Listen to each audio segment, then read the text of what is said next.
नमस्कार मंडळी, शानदार मराठी रेसिपीमध्ये सर्व खवयांचे मनापासून स्वागत आहे। तर आज मी तुम्हाला असा ढोकळा बनवून दाखवणार आहे, तुम्ही पहिल्या वेळेस जरी बनवणार तर अजिबात फसणार नाही। एकदम जाळीदार मऊ लुसलुसीत सँडविच ढोकळा बनवून दाखवणार आहे। दोन फ्लेवरचा, रव्याचा पण फ्लेवर येईल आणि बेसनचा पण फ्लेवर येईल। ना डाळ तांदूळ भिजवायचं ना पिठाला 10 ते 15 मिनिट भिजत ठेवायचं। एक मोठंसं भांडं घ्यायचं आहे आणि याच्यामध्ये आपल्याला 1.5 वाटी बारीक रवा घ्यायचा आहे। ही झाली 1 वाटी। अशी कोणती वाटी सेट करून घ्या आणि त्याच वाटीने माप घ्यायचं आहे, म्हणजे माप परफेक्ट निघालं की रेसिपी अजिबात चुकत नाही। आणि ह्यासोबतच ही झाली अर्धी वाटी। 1.5 वाटीच्या रव्याने जवळपास 4 ते 5 व्यक्तींसाठी हा नाश्ता पुरेसा होतो। आता यामध्ये आपल्याला चवीनुसार मीठ टाकायचं आहे। इथे मी दहीचा वापर नाही करणार आहे, ना लिंबूचा वापर करणार आहे, ना आपल्याला पीठ आंबवत ठेवायचं आहे, ना 10 ते 15 मिनिटापर्यंत रेस्ट द्यायची आहे। इथे मी जे हॉटेलमध्ये जिन्नस वापरतात ना, दही आणि लिंबू न वापरता तो जिन्नस वापरणार आहे। पाव चमचा लिंबू सत्व म्हणजे की सायट्रिक ॲसिड, फक्त पाव चमचा वापरायचा आहे, किंवा चिमूटभरपेक्षा थोडंसं जास्त वापरलं तरी काही हरकत नाही। आता ह्या सर्व जिन्नसांना चांगल्या प्रकारे अगोदर एकजीव करून घ्यायचं आहे। असं मीठ आणि लिंबू सत्व चांगल्या प्रकारे रव्यामध्ये एकजीव केलं की याच्यामध्ये आपल्याला थोडं थोडं पाणी टाकत मीडियम कन्सिस्टन्सीमध्ये बॅटर बनवायचं आहे। थोडं थोडं पाणी का टाकायचं आहे, रव्यामध्ये गुठळ्या व्हायला नाही पाहिजे म्हणून थोडं थोडं पाणी टाकायचं आहे। आणि तुम्हाला दही वापरायची असेल, अर्धी वाटी दही वापरा, म्हणजे परफेक्ट कन्सिस्टन्सी होणार। तर मंडळी पाहू शकता, ना जास्त घट्ट आहे ना जास्त पातळ, असं आपल्याला बॅटर अगोदर बनवून घ्यायचं आहे। आता ढोकळा एकदम मधून मऊ होण्यासाठी इथे आपल्याला अर्धा चमचा फक्त तेल वापरायचं आहे। तेल रिफाइंड तेल आहे, कोणतेही तेल वापरलं तरी चालेल। असं आपल्याला तेल वापरायचं आहे आणि चांगल्या प्रकारे 2 मिनिटापर्यंत फेटून घ्यायचं आहे, म्हणजे फेटल्यामुळे बॅटरमध्ये हवा भरते आणि बॅटर एकदम हलकं फुल होणार, जाळी पडण्यास जास्त मदत होणार ढोकळ्याला। तर मंडळी बॅटरला असं थोडा वेळ फेटून घेतलं की बॅटर एकदम मस्त हलकं फुल झालेलं आहे। आता काय करायचं, आपल्याला ढोकळा मधून फुगण्यासाठी आणि जाळी पडण्यासाठी इथे आपल्याला फक्त अर्धा पॅकेट आपल्याला इथे इनो वापरायचा, कारण की रव्याचं प्रमाण भरपूर कमी आहे। आणि सोबतच अर्धा ते 1 चमचा पाणी वापरायचं आहे आणि चांगल्या प्रकारे इनो या बॅटरमध्ये ॲक्टिव्ह करून घ्यायचा आहे, म्हणजे हलक्या हाताने फेटून घ्यायचं आहे। तुम्हाला इनो वापरायचा नसेल तर पाव चमचा इथे तुम्ही सोडा वापरू शकता। असं चांगल्या प्रकारे ॲक्टिव्ह झालेलं आहे इनो आणि बॅटर ही मस्त फुगलेला आहे। आता फटाफट आपल्याला केक ट्रे मध्ये हे बॅटर काढून घ्यायचं आहे। केक ट्रेला आतल्या बाजूने आपल्याला तेल लावून घ्यायचं बरं का। आणि तुमच्याकडे केक ट्रे नसेल तर मोठीशी प्लेट घ्यायची आहे, म्हणजे त्याची काठं जास्त उंच असायला पाहिजे, अशी प्लेट घ्या। आणि बॅटर ह्याच्यामध्ये टाकल्यावर थोडंसं ह्या केक ट्रेला टॅप करायचं, म्हणजे मोकळी हवा निघून जाईल। इथे अगोदरच मी पाणी गरम होण्यासाठी ठेवलं होतं। कढईमध्ये 1 ते 2 ग्लास पाणी घ्यायचं आहे। पाणी गरम झाल्यावर रिंग स्टँड ठेवायचं आहे आणि त्याच्यामध्ये आपल्याला अलगद ही ट्रे ठेवायचा आहे। आणि आता ह्याच्यावर झाकण लावायचं आहे, गॅस फास्ट करून 5 ते 7 मिनिटापर्यंत वाफवून घ्यायचं आहे। आता ढोकळ्याची एक लेअर वाफते तोपर्यंत आपण इथे थोडीशी पूर्वतयारी करून घेऊ। एक मिक्सरचं भांडं घ्यायचं आहे आणि त्याच्यामध्ये आपल्याला भरपूर प्रमाणामध्ये कोथिंबीर घ्यायची आहे। देठासहित कोथिंबीर घ्या, फ्लेवर चांगला येईल। 3 ते 4 लसणाच्या पाकळ्या व 2 लहान तुकडे आलं घ्यायचं आहे। तिखटसाठी 3 ते 4 हिरव्या मिरच्या वापरलेल्या आहेत। तुम्ही तिखट तुमच्या आवडीनुसार कमी जास्त करू शकता।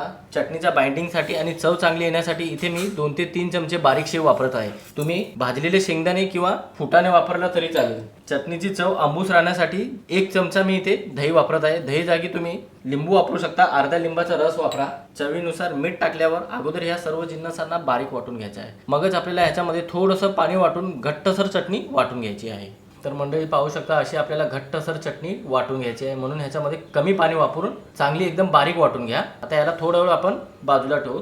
आता दुसरं बॅटर बनवण्यासाठी एका भांड्यामध्ये आपल्याला बेसन घ्यायचं आहे। ही झाली 1 वाटी बेसन आणि सोबतच अर्धी वाटी बेसन। बेसनाला चाळून घ्यायचं आहे, चाळून घेतल्याने पीठ एकदम हलकं फुल होतं। आता ह्याच्यामध्ये चवीनुसार मीठ टाकायचं आहे आणि जसं की अगोदरच आपण लिंबू सत्व वापरलं होतं चिमूटभर, आता ह्याच्यामध्ये सुद्धा आपल्याला चिमूटभर लिंबू सत्व वापरायचं आहे, त्यापेक्षा जास्त वापरायचं नाही। आणि चांगल्या प्रकारे ह्याला एकजीव करून घ्यायचं आहे।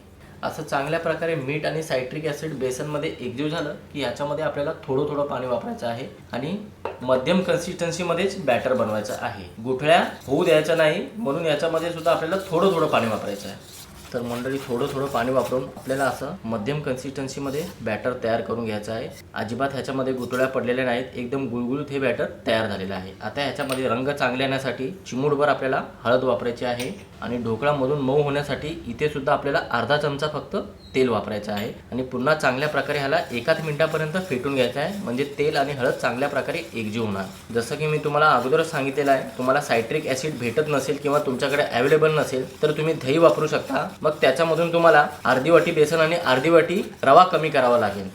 बेसनचं बॅटर हे चांगल्या प्रकारे फेटून झालेलं आहे आणि पीठसुद्धा मस्त हलकंफुल झालेलं आहे आणि कन्सिस्टन्सी पाहू शकता, परफेक्ट अशी कन्सिस्टन्सी ठेवायची आहे। ह्यापेक्षा जास्त घट्ट नाही, ह्यापेक्षा जास्त पातळ नाही। आता ह्या बॅटरमध्ये आपल्याला उरलेलं इनो संपूर्ण टाकायचं आहे आणि थोडंसं वरतून पाणी टाकायचं आहे। फक्त अर्धा ते 1 चमचा पाणी टाका, बॅटर चांगल्या प्रकारे ॲक्टिव्ह होण्यासाठी आणि इनो चांगल्या प्रकारे ॲक्टिव्ह होण्यासाठी की इनो सुद्धा बॅटरमध्ये चांगल्या प्रकारे ॲक्टिव्ह झालेला आहे। आता फटाफट आपल्याला इथे वेळ लावायची नाही, इथून पुढे आपल्याला कृती एकदम फास्ट करायची आहे। बॅटर परफेक्ट तयार झालेला आहे। पुन्हा एकदा याची कन्सिस्टन्सी पाहून घ्या, अशी परफेक्ट कन्सिस्टन्सी पाहिजे। तर मंडळी बरोबर 5 ते 7 मिनिटं झालेली, झाकण काढायचं आहे आणि पाहू शकता ढोकळा मस्त टम्म फुगलेला आहे आणि थोडंसं स्टीम सुद्धा झालेला आहे। आता काय करायचं, आपण जी बनवून ठेवली होती चटणी ती ह्याच्यावर थोडीशी टाकायची आहे, म्हणजे ह्याच्यावर पातळ लेयर पसरवायचा आहे, जास्त जाड थर पसरवायचा नाही। असं एखादा ब्रश घ्या किंवा चमचा घ्या आणि त्या चमच्याने किंवा ब्रशने असं एकदम पातळ लेयर पसरवून घ्यायची आहे, म्हणजे काय होणार, ढोकळा खाताना अजिबात गळ्यामध्ये अडकणार नाही आणि एकदम टेस्टी सुद्धा लागणार।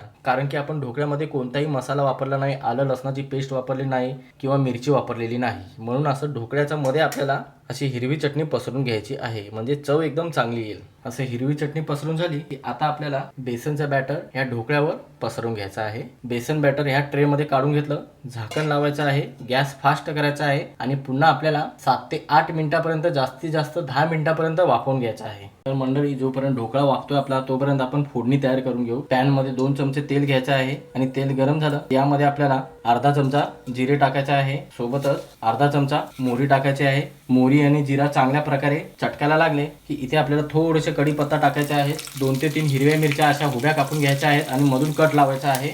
पाव चमचा हिंग टाकल्यावर या सर्व जिन्नसांना आपल्याला फक्त 40 ते 50 सेकंदापर्यंत परतवून घ्यायचं, जेणेकरून मिरचीचा कच्चेपणा जायला पाहिजे। तर मंडळी असं काही सेकंद परतवून झालं की मिरचीचा कच्चेपणा निघून गेलेला आहे। आता आपल्याला गॅस बंद करायचा आहे आणि थोडंसं तेल आपल्याला थंड करून घ्यायचं आहे। थोडंसं तेल थंड करून घेतलं की यामध्ये आपल्याला 2 चमचे पाणी टाकायचं आहे आणि सोबतच ढोकळा गळ्यात अडकू नये म्हणून अर्धा चमचा साखर टाकायची आहे। गॅस चालू करायचा आहे आणि चांगल्या प्रकारे चमचा चालून घ्यायचा आहे आणि साखर विरघळेपर्यंत आपल्याला वाट पाहायची, हलकीशी उकळी येऊ द्यायची आहे। तर मंडळी आपण पाहू शकता मस्त अशी खळखळून उकळी यायला लागलेली आहे आणि मस्त असा सुगंध दरवळत आहे। आता गॅस बंद करायचा आहे आणि ह्या तडक्याला चांगल्या प्रकारे थंड करून घ्यायचा आहे। बरोबर 8 ते 10 मिनिटं झालेले, झाकण काढायचं आहे आणि पाहू शकता मंडळी मस्त हा ढोकळा स्टीम झालेला आहे। आता ह्या केक ट्रेला काढायचा आहे आणि चांगल्या प्रकारे अगोदर थंड करून घ्यायचा आहे। केक ट्रेला पूर्णपणे थंड करून घ्यायचा आहे। थंड केल्यावर ह्याची अगोदर आपल्याला कडं लूज करून घ्यायची आहे। असं चमचा किंवा चाकूच्या साहाय्याने आपल्याला ह्याची कडं मोकळी करून घ्या, म्हणजे डिमोल्ड करताना प्रॉब्लेम येणार नाही। आता हलक्या हाताने ह्याला उलटून घ्यायचं आहे आणि थोडंसं असं टॅप करायचं आहे। पाहिलं ना मंडळी, मस्तपैकी ढोकळा डिमोल्ड झालेला आहे आणि केक ट्रेला अजिबात चिटकलेला नाही। आता ह्याला मी तुम्हाला कापून दाखवणार नाही, अगोदर ह्याच्यावरती आपल्याला तडका पसरून घ्यायचा आहे। कापण्याचा अगोदर तडका सुद्धा थंड झालेला आहे, थोडंसं तेल वरतून पसरवायचं आहे आणि जे पाणी आहे असं वरतून टाकायचं आहे, म्हणजे काय होणार, आपण कापल्यावर त्या भेगामध्ये पाणी जाणार। तडका पसरून झाला की मग आपल्याला ह्याला कापायचं आहे। चाकू मात्र धार घ्या बरं का, तुम्हाला जसा आकार द्यायचा तसा तुम्ही लहान मोठा आकार देऊ शकता। मी एकदम चौकोन आणि सोबर जसा ढोकळ्याचा आकार असतो ना तसाच आकार देणार आहे।